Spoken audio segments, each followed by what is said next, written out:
Good evening. My name is Joe Sam Robinson, and it's my pleasure to have with us once again Dr. Buck Melton. Welcome, Buck. Hello, how are you? You know, I often make some comment about your erudition and general savoir-faire, but tonight I'm going to bring up your innate courage, because our subject tonight is going to be college presidents. Does that cause a certain... Would it be the three college presidents? Yes, indeed. I think this has been a great show, ladies and gentlemen, and I will see you next week. You're a little nervous, I take it, but about discussing free speech in the academic world. And, yes, and that's a terrible indictment of the academic world, but yes. Well, yes, it is. We could go, there's a lot to use your phrase, unpack. About what exactly transpired. It was really sort of an extraordinary affair. There'd been a lot of discussion about speech codes in the universities and anti-Semitism, and did the speech codes that exist in the universities that go against anti-Semitism? Was there protection for Jewish people in academic environments? And just to rephrase what happened, these three university presidents. It was Harvard, MIT, and University Penn. of Pennsylvania. And Yes, Penn. yes. They were all prepped, so no one does that, which is reasonable, to go in front of Congress. You wouldn't go in front of Congress without being prepared for it. So these three extraordinary universities used the same law firm, which I think is Wilmer and Hale. Did I get that right? I believe so. That's a really extraordinary big boy law firm who are the pros from Dover in regards to this. And they prepped, all three of the university presidents were prepped apparently by the same two ladies. And I think this was sort of a legal exercise to be sure they did not inadvertently say something that might be illegal, particularly in regards to free speech. And that brings us to sort of the subject of our night's discussion, is free speech, hate speech, university codes, the Constitution, the legal, I guess you'd say, bright lines that are created in regards to these things. And I believe the university presidents did as they were told by their mentors, as they have to be very cautious about what they say. And the public, with just observing this, would think, well, look, that sounds like that shouldn't be going on. If somebody's suggesting the Holocaust, so we're going to kill everybody, it doesn't really come into it as to what kind of context you have when you say, I'd like to kill you. Can I put it in your plate at this point about where hate speech is there, fire in a crowded building? What is your opinion about how well they did, and were they legal? They were doing things that the lawyers said to say, but the public strongly objected to. Do you have any thoughts about that? Oh, sure. I have a lot of thoughts, as a matter of fact. Okay, but good. I'm sitting here racking my brain. I cannot remember the name of the president of Penn who just resigned. I don't know if you heard. I saw that yesterday. Something like McGill or something. McGill. I think. We'll close. call her McGill. It's something close. Yeah. And as well as the chairman of the board. Yeah, and who named voluntarily Bach. stepped down. Right, Yeah, right. Bach. Well, they both resigned. Well, I was wondering if he was related to Derek Bach. I don't know. It's possible. Both sort of educators. I mean, Could it's be. not a usual name. Could be. I have to say in my defense that a lot of times Dr. Robinson will sort of brainstorm before each episode to decide what we're going to talk about. So I didn't have much prep time for this, so I can't remember the name. Well, this makes you more spontaneous. Well, and it's I think like that's in the interest of the audiences. It's like being in my dissertation defense or being in a courtroom with a surprise witness. So. Both of which I have experienced. Well, I think it's a useful exercise. Yes. So, But yeah, to bring us up to speed, the McGill makes sense. Yes, something close to it, yes. Yeah, because I thought the university. So McGill, the president of Penn, which was of course a public university, so there is no question. Isn't it private?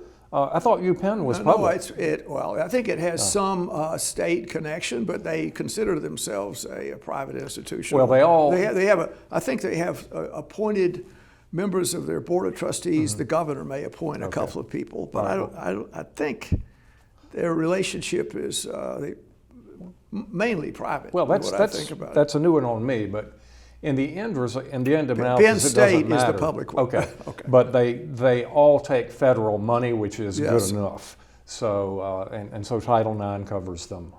So it just is more clear cut if you've got a state university.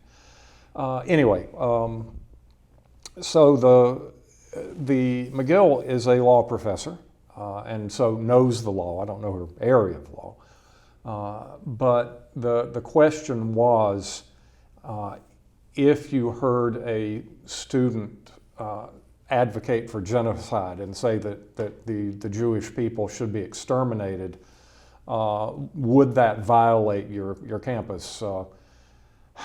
I don't know if it was the code of conduct. I think that was there's Yes. some kind of code of conduct. Yes. That's allegedly artfully been put together, I would assume. Yes. And her response was, it would depend on the context in which that was said. And that is apparently what caused the complete firestorm. So I can get where she's coming from. Yes. I think, and we have to back up, the basic idea of free speech. And I will say, I believe either in her statement or in her resignation announcement, she said, we have to remember that the First Amendment protects even speech that we find offensive.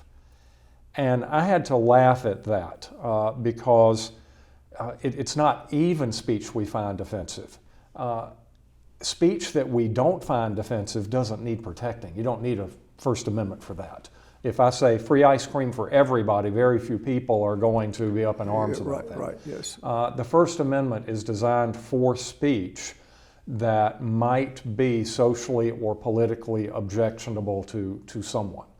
And almost anything you say these days Can be objectionable could be to somebody, objectionable. I mean, yes. almost, you mentioned free ice cream. Yeah, dietitians would get maybe, it, yeah, right, so, maybe or people those against obesity would be. Yes, exactly. Yes. So, at any rate, so I don't even really know where to begin with this. That the First Amendment protects even odious speech, but the fact that you have the freedom to say something does not guarantee you that the audience will like it or approve of you. If she had had any sort of savvy at all, the way to answer that would have been, naturally I would find that sort of suggestion abhorrent. Because she may have said that, I think. She did later, but I don't think she did in the soundbite.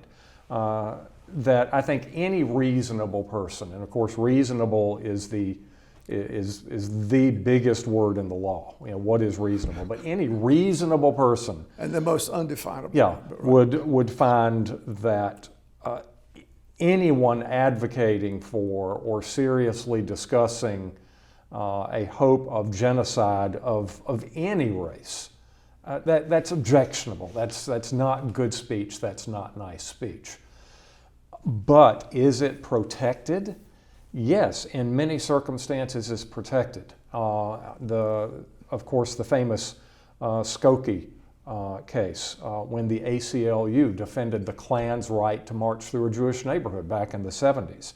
One of the biggest cases was the Brandenburg case, Brandenburg versus Ohio, which is also a Klan case. And Brandenburg got up and gave a speech, and I will say it's a very famous speech. Based on the wording of his speech, you can see that he was not a highly educated individual, but he said, we are not a revengeant organization, but if the government continues to oppress us, the white race, there might have to be some revengeance taken. We are marching next month on Washington, D.C. and Fort Lauderdale. Why Fort Lauderdale? I've always laughed at that. That's where the girls are. I don't Yes, know. but we're marching. Spring break. Yes, we are. Spring break. We We'll are be there. marching next month on Washington and Fort Lauderdale. Thank you. And then he sat down and went home. He was arrested for breach of the peace, took the case all the way to the Supreme Court. And the Supreme Court said, clearly, look at this. There was no immediate incitement. He was not saying, let's do it right now, let's grab the pitchforks. And there wasn't a likelihood of imminent lawless action that would be taken. And the court says, if you are advocating something like violating the law, which you could fit this genocide statement in that, then it would have to be counseling or advocating imminent lawless activity, and there must be a high likelihood that lawless, violent activity is likely to result. So this is when the comment was made. This is in context. This law professor was making reference to sort of the legal wisdom, the judicial picture of how these issues are handled, and seemingly that's the way that went down. And a question would be asked if someone said, I think from the river to the ocean, river the to the sea, yeah. one Palestine, and Yes. Would that be an argument for genocide? I mean, is that what is that? I mean, if you see my point, Well, there's was there's an inferential leap there. Yes, I mean, yes. so Deutschland über all, if pronounced by a Nazi, might, there's a strong inference that he means no Jews allowed. I think what's happening here is, once again, as I've said more than once on this TV show, political correctness got started on college campuses. They got started on college campuses by what we would have thought of back in the 70s as radicals, by people who had taken refuge in higher education in order not to be sent to Vietnam. It didn't get started in the political science department, but in the English departments, based on the very correct supposition that how you speak about things influences how you think about things, how you conceptualize them.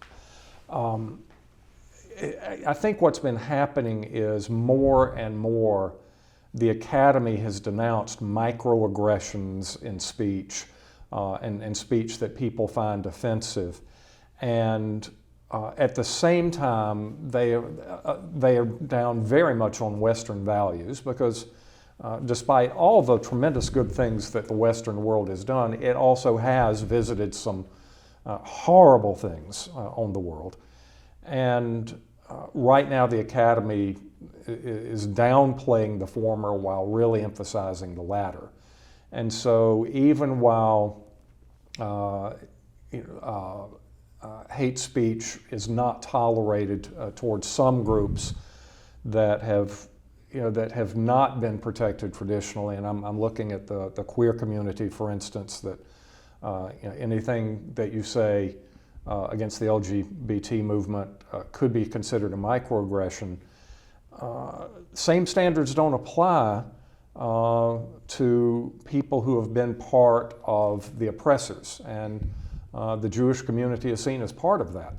And what the Academy is realizing is that community is now biting back. And so I really don't think that these ivory tower professors, for all their brains, were expecting this kind of reaction. And I think that's a big element to it. Which is, I think it's pretty interesting as to how we make our country work. And so obviously there's, when people say we want a diverse country, well, we have lots of different restaurants or whatever, that's good, or we have, I don't know what, we have folk dances that people like, or different cultural events that occur that are very stimulating, but it's getting everyone to stay together. It's very difficult, and one solution to that has been to create protected classes.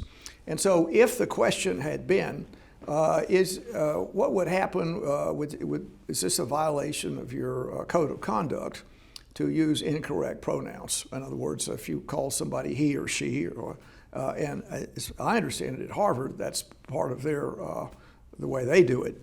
But these protected classes, you could, if someone, I don't know, said something against Afro-Americans, or you mentioned the LBG, whatever Just community. call it. I have it, right. I have it on good authority from a trans non-binary friend of mine that queer is sort of an all-encompassing phrase. At this point. Okay, So it's well, just easier than the letters. Well, whatever. So, Okay, whatever. I mean, I guess you can choose your words. Yeah. But the takeaway message is there are all kinds of protected classes that exist there. So if the person had said, "What about this protected class or that protected class?" there would be it would be, well, of course we can't do anything against these protected classes. But what the Jewish people have had, it's easy to understate this, to say they've had a terrible time in the world. You think? But they've been, that's an understatement, of course. Absolutely. But they're treated like, traditionally, they're the out group. They were not sailing with Christopher Columbus to do anything or whatever. And they thought of themselves, I would say this, as the bringers of justice. They'd been persecuted, and they were very sympathetic to other persecuted groups and wanted to right wrongs. And that was, I think it's fair to say, a major part of their, you could say, culture and their gift, if you want to say that. And so suddenly, out of the blue, they're not protected. Yes. They've all these protected classes have the ability to say to do as they wish in a way, and so I think that's part of the conundrum that's there. Is I think in many circles the idea that the of course generalizations are odious, but a major part of the Jewish psyche would be to right injustice and relieve the sorrows of the persecuted people, and all their people or groups they attempted to do something to help, in a way, turned against them. The extreme left and they look at the Middle East as a post-colonial situation, and the Israeli community there is part of the colonial apparatus that afflicts the world, and they've suddenly found themselves tossed into the other pot, and so I think that's one of the things going on here. Is there, if they did not have protection, they weren't legally protected, and which I think what free speech does is also to go through this. I think the idea is you'd like to be able to say whatever you'd wish, but some things you cannot say, or at least a code of conduct, as much as possible. These protected groups just are in a way would be, I guess you'd say, protected from hate speech, unless at least that's my thoughts on that. Well, we got to stop. You've got about 4 or 5 really big issues there, so I got to stop you. All right, go ahead. Well, first of all, I mean, part of the problem is that the Jewish community is being dumped on right now because it's guilt by association. That Israel has been a more or less strong partner, ally of the United States in the Middle East. So a lot of the hatred towards American imperialism is sort of splashing on Israel at that point. And so that's why these anti-Semitic comments are okay. I'm not saying okay, I'm saying in the eyes of these people who, once again, who really dislike the West. Yes, They exactly. dislike the West and Western culture, Western civilization, the whole deal. Yes. They dislike it. Yes. Second point is, you talk about protected classes. You've got to be very careful with that because, yes, there are protected classes if you look, for instance, at the Civil Rights Act of 1964, but that doesn't affect speech. that affects legal status, for instance, affirmative action, which has now very much been called into question. But that doesn't really... But that spills over in codes of conduct. In other words, that's But sort of my that's point. the third one. It may not be there, but private institutions and public institutions can impose their barriers to free speech. But once again, but you're mixing things there. Codes of conduct. Once again, if you are taking federal money, then you've got to play by the First Amendment. And so once again, going back to Brandenburg, you can run your mouth all you want up until the point that we move from speech into conduct. And it's hard to find out where the line is sometimes. That's one of the things that makes First Amendment law so difficult. Well, it's not clear, yes, and I'll concede the situation is not a clear one. But in general, that's the thrust of what was happening when these three college presidents were quizzed. The assumption was there was like a Venn diagram. You had free speech, and then you have code of conduct, and they too are simpatico, at least in many ways. And so the question was, your code of conduct, does that say this is bad? And if the question had been asked, is your code of conduct protect, overtly racist comments? Would that be against some heinous statement? Would your code of conduct not like that to stop it? And it's a free speech thing that the code of conduct takes account for, and that's a big deal about I guess freedom. Well, once again, it's not, if you'll pardon the unintended pun, it's not black and white. And so of course not. I'll agree. So here we're talking more about fighting words. So an honest opinion, honestly expressed in the classroom, in a learning environment that may have racial undertones, or maybe overtly has racial undertones. Can that be said? Now, according to First Amendment analysis, yes, it can be.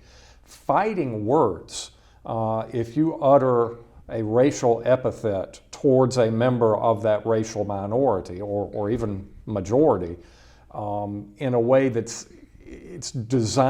specifically designed or intended to generate heat and not light.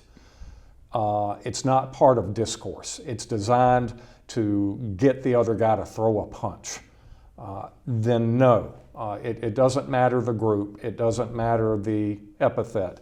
That would not be protected speech because, once again, that is linked so closely to a likely conduct response that's not going to be protected. Now, a university can have a code all it wants to, a code of conduct, but if that conduct is violative of the First Amendment, then there's going to be a plaintiff that drags them into court, and so they're not going to be playing by their rules anymore. They're going to be playing by First Amendment rules. Well, now I think we get into we're sailing the ship into some interesting areas, if I could say that. Mm-hmm. One of them is when you say something, when you're communicating with people, the assumption is that your ego is not involved and there's not any kind of desire for mammalian dominance, and that's rarely the case.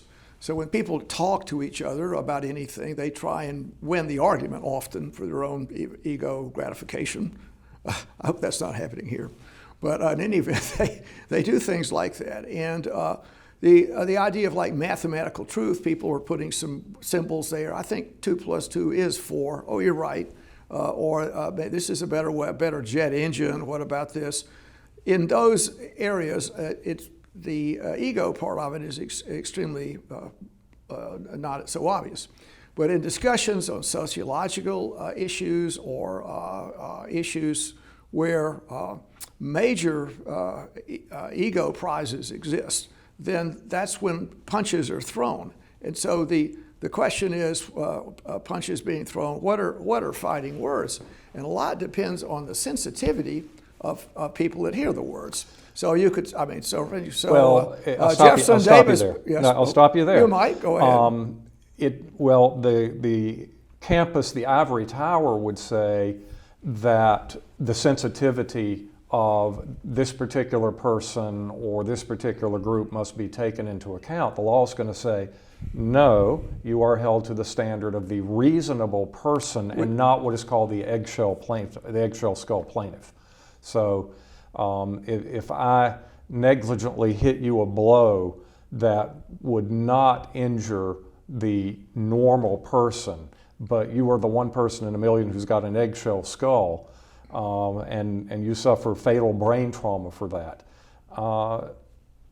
Too bad for you in that case. I exercised, the normal amount of care necessary for the normal person. Well, let's go into that. And so we mentioned just en passant that the word rational is the linchpin of law, and I chuckled to myself when that was said, how hard it is to say what is rational or not rational. And we get into the issues with sensitivity. Well, it's obvious to me that the Jewish people, having endured all the horrible things they've endured, are going to be quite sensitive to any reprise of the sins of past years, and more so than possibly another person, I don't know, and from other circumstances might be. And does a rational person take that into account? And can a rational person that hasn't experienced that degree of suffering, can they really understand the true nature of these insults? And so it presumes that there is some kind of judge or legal authority that can understand sensitivity issues. And that's one of the things going on with this whole discussion about what is sensitive and what is not. And if you say from the river to the sea, that certainly implies some horrific event. But it doesn't actually say we're going to kill everyone, but it certainly implies that, or has that patina attached to it. Well, and you could, in some circumstances, imagine that was the case. And do people? So what I'm getting into is the whole argument about free speech and how we're going to parse that out in our very divided, difficult country. How are we going to do that? Well, it's very tough to do it. Well, this is actually not a new thing, and I'll give you an example. You have a really great office, the Georgia Neurosurgical Institute. It's really beautiful up there. It'd be a shame if something should happen to it. Oh, you're threatening me. I is did that not right? threaten you. No, I'm sensitive. Yeah. Okay. So, so I'm so sensitive about that because. Yes.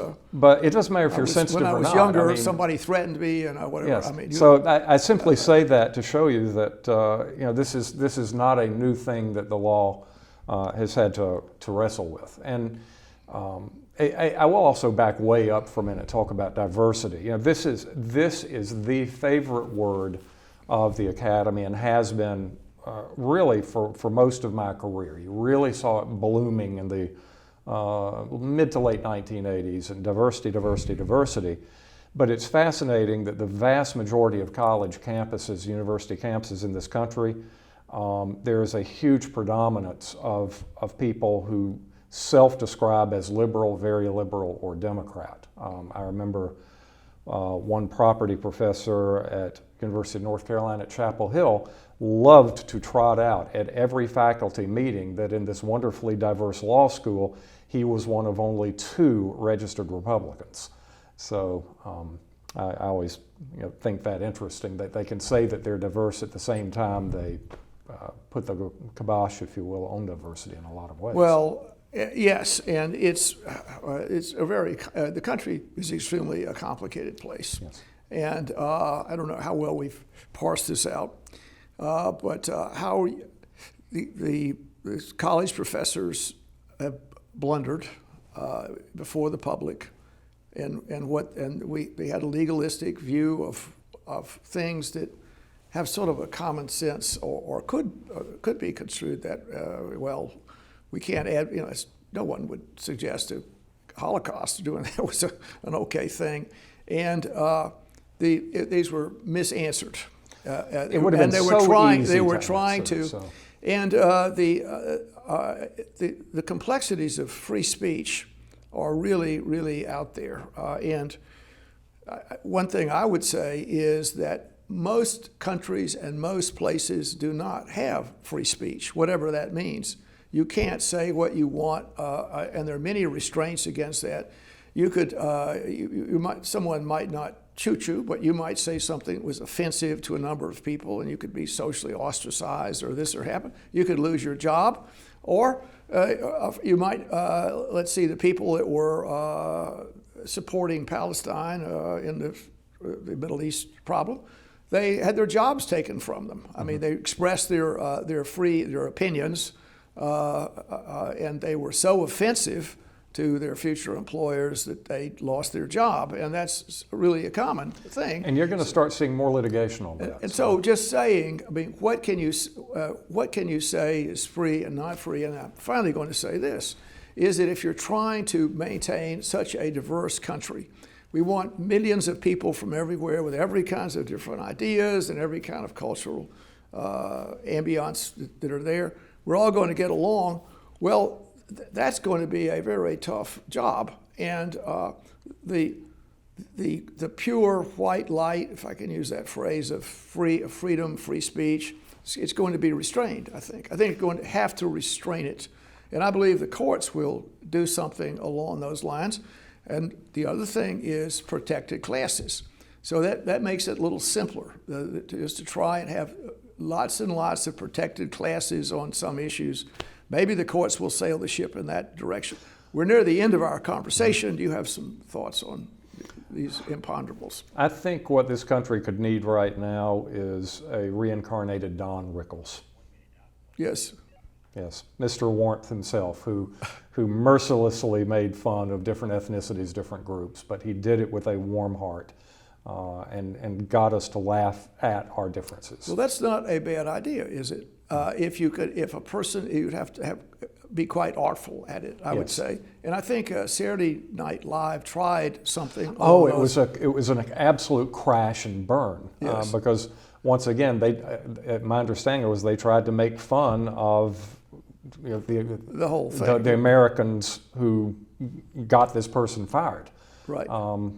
So yeah, but that's the point about humor. Humor can be vindictive. It's very difficult and it's insulting and offensive, and that's one has to remember. There's often some hostility in humor. Yes. It certainly was there. I mean, the New York community, the late night community, has always been, not always, but in the last 30 years has been very hard left, and so they tried to make fun of the right here. Essentially taking the side of the college presidents, and it was not a happy result for them. Well, thank you for your wisdom once Indeed. again, Buck. We'll talk some more. Thank you. Thank you. This program is brought to you by the Georgia Neurosurgical Institute. For over 50 years, rendering neurosurgical care to patients of all social conditions, treating complicated problems involving the brain, spine, spinal cord, and peripheral nerves. Endeavoring to encourage quality care, medical research, innovation, and education on a local, national, and international basis.